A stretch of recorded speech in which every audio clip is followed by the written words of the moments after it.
اعوذ باللہ من الشیطان الرجیم بسم اللہ الرحمن الرحیم۔ السلام علیکم۔ ایک والد اپنے بچوں کو یہ قرآن اور حدیث سے سچی کہانی بیان کرتا ہے۔ یہ تو تم جانتے ہو کہ اس دنیا کے پہلے انسان اور پہلے نبی سیدنا آدم علیہ السلام تھے۔ سیدنا آدم علیہ السلام کے زمانے میں اور آپ کے یعنی حضرت نوح علیہ السلام کے بعد ایک عرصے تک دنیا میں شرک کا کوئی نشان تک نہیں تھا۔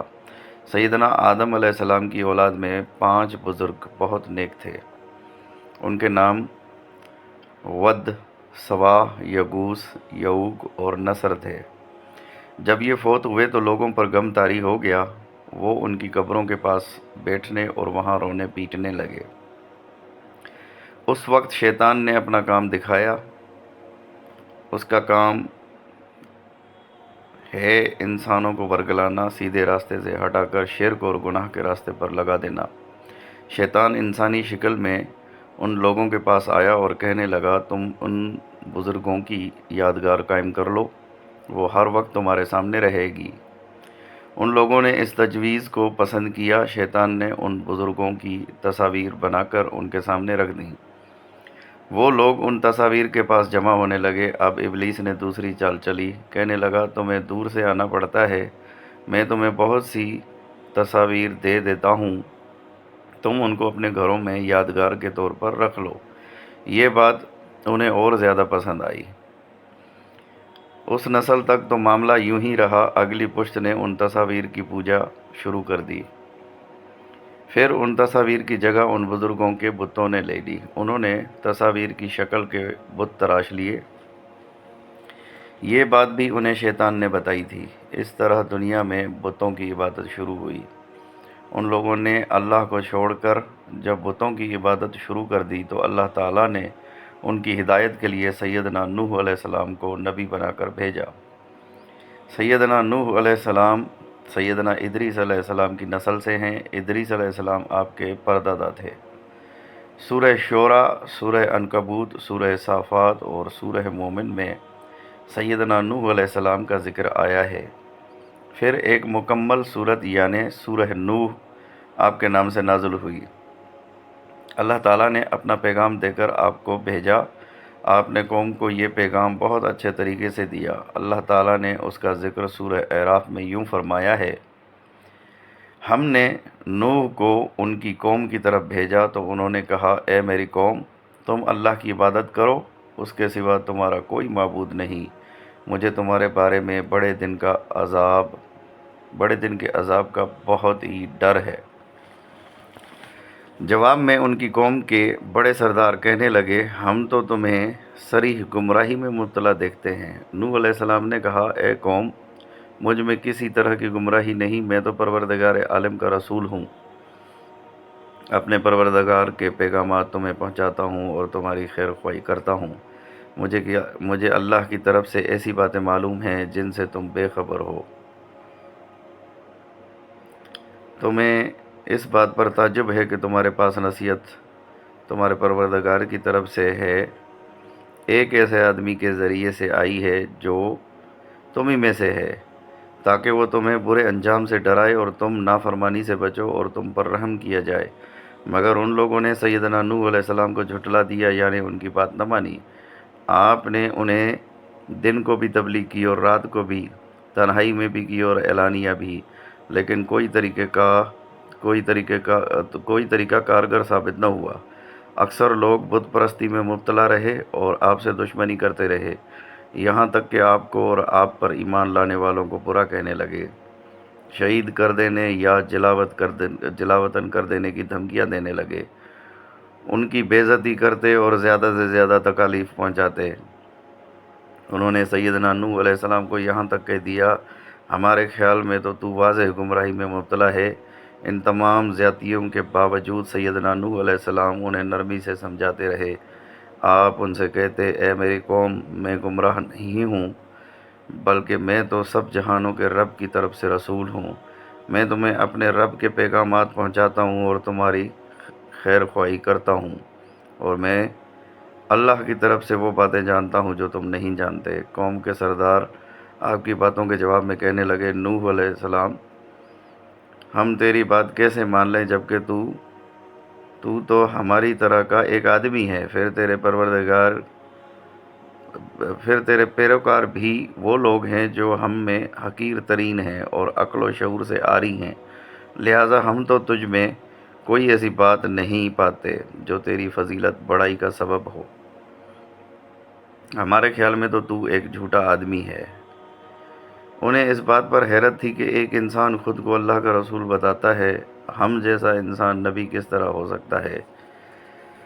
آج بھی کچھ لوگ نبی کریم صلی اللہ علیہ وآلہ وسلم کو انسان نہیں مانتے، حالانکہ قرآن میں جا بجا انبیاء کی زبانی ان کے انسان ہونے کی صراحت موجود ہے۔ نبی کریم صلی اللہ علیہ وسلم کی زبانی بھی قرآن میں یہ الفاظ موجود ہیں کہ میں تمہاری ہی طرح ایک بشر یعنی انسان ہوں، فرق یہ ہے کہ میری طرف وحی کی جاتی ہے۔ بہرحال میں بتا رہا تھا کہ جو لوگ سیدنا نوح علیہ السلام پر ایمان لا چکے تھے، ایمان نہ لانے والے لوگ ان کی بھی توہین کرتے تھے۔ ان کے انتہائی برے سلوک کے باوجود ایک دن سیدنا نوح علیہ السلام نے ان سے کہا، اے میری قوم، تمہارا کیا خیال ہے کہ اگر میں اس دلیل پر قائم ہوا جو میرے رب کی طرف سے میرے پاس آئی ہے اور اس نے اپنی رحمت سے بھی مجھے سرفراز کیا ہو یعنی نبوت عطا کی ہو، لیکن وہ تم سے چھپی رہی، تو ہم تمہیں زبردستی اس دلیل کا قائل کیسے کر سکتے ہیں جبکہ تم اس سے نفرت کرتے ہو اور اس سے دور بھاگتے ہو؟ میری قوم، میں اس وعظ و نصیحت پر تم سے کسی اجرت کا طلبگار نہیں ہوں، میرا اجر و بدلہ اللہ تعالیٰ کے ذمہ ہے۔ ہاں یہ بات یاد رکھو، میں تمہاری وجہ سے ایمانداروں کو اپنے پاس سے دور نہیں کر سکتا، کیونکہ وہ اپنے رب سے ملنے والے ہیں، اور میں دیکھ رہا ہوں کہ تم لوگ جہالت سے کام لے رہے ہو۔ یہ کہنے سے سیدنا نوح علیہ السلام کا مطلب تھا کہ میں تمہیں ایسی چیز پہنچا رہا ہوں جس میں تمہارا دنیا اور آخرت کا فائدہ ہے، اور اس کام کے بدلے میں تم سے کوئی اجرت نہیں مانگتا۔ میں یہ چیز صرف اللہ سے مانگتا ہوں، اس کا ثواب میرے لیے بہتر ہے اور وہ اس سے زیادہ فائدہ مند ہے جو تم مجھے دے سکتے ہو۔ سیدنا نوح علیہ السلام نے انہیں کئی سو سال تک تبلیغ کرتے رہے۔ جی کیا فرمایا؟ کئی سو سال؟ اس کا مطلب ہے کہ آپ کی عمر بہت زیادہ تھی؟ جواد کے منہ سے مارے حیرت کے نکلا۔ ہاں، سیدنا نوح علیہ السلام نے 950 سال اپنی قوم کو تبلیغ کی۔ اتنی طویل مدت میں بہت تھوڑے سے لوگ مسلمان ہوئے۔ جب ایک نسل کے لوگ مرتے تو وہ اپنی اولاد کو وصیت کرتے جاتے کہ نوح علیہ السلام پر ایمان نہ لانا، ان سے جھگڑتے رہنا۔ گویا ہر باپ بیٹے کو یہی نصیحت کرتا، مطلب یہ کہ ایمان کو قبول کرنا انہیں کسی صورت گوارا نہ تھا۔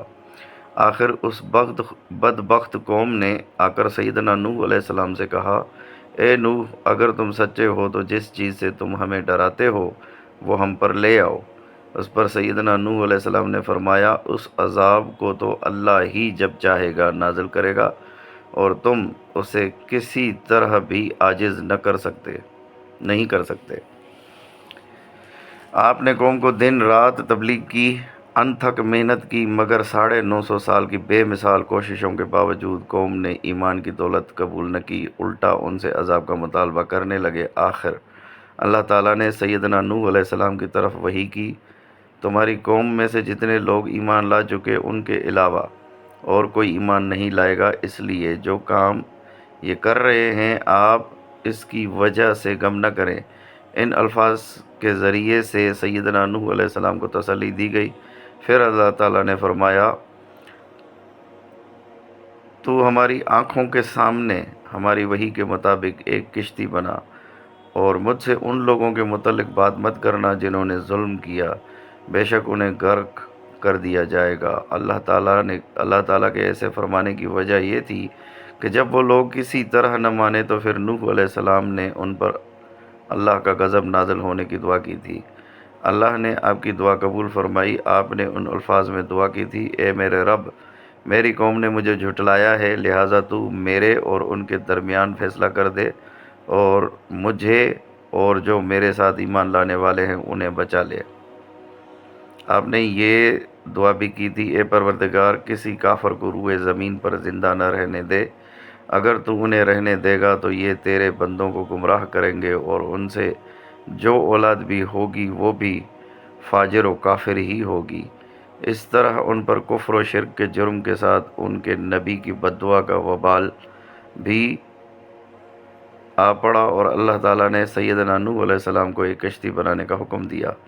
کہا جاتا ہے کہ اللہ تعالیٰ نے 80 ہاتھ لمبی کشتی بنانے کا حکم دیا اور ہدایت دی کہ اس کو اندر اور باہر تار کو لگائیں اور اس کا اگلا حصہ خمدار بنائیں تاکہ وہ پانی کو چیر کر نکل سکے۔ ایک روایت کے مطابق وہ کشتی 300 ہاتھ لمبی اور 50 ہاتھ چوڑی تھی۔ اس کی 3 منزلیں تھیں، ہر منزل 10 ہاتھ بلند تھی۔ نچلی منزل مویشیوں اور جنگلی جانوروں کے لیے تھی، درمیانی منزل انسانوں کے لیے اور اوپر والی منزل پرندوں کے لیے تھی۔ اس کا دروازہ چوڑائی میں تھا اور اس پر ایک چھت بھی تھی۔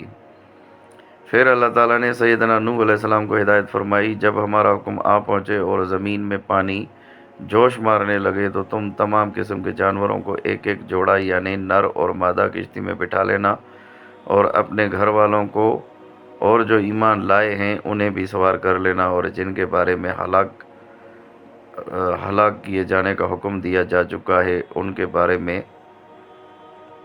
کچھ نہ کہنا، یعنی کسی ظالم کی سفارش نہ کرنا، وہ ضرور ڈبو دیے جائیں گے۔ اس بات کا مطلب یہ تھا کہ کسی کافر کو کشتی میں سوار نہ کیا جائے اور ایمان لانے والے سب لوگوں کو سوار کر لیا جائے۔ کشتی پر کل کتنے آدمی سوار ہوئے اس بارے میں مختلف روایات آئی ہیں۔ کچھ روایات میں ہے کہ وہ کل 80 افراد تھے، ایک روایت کے مطابق 72 افراد تھے۔ سیدنا نوح علیہ السلام کا بیٹا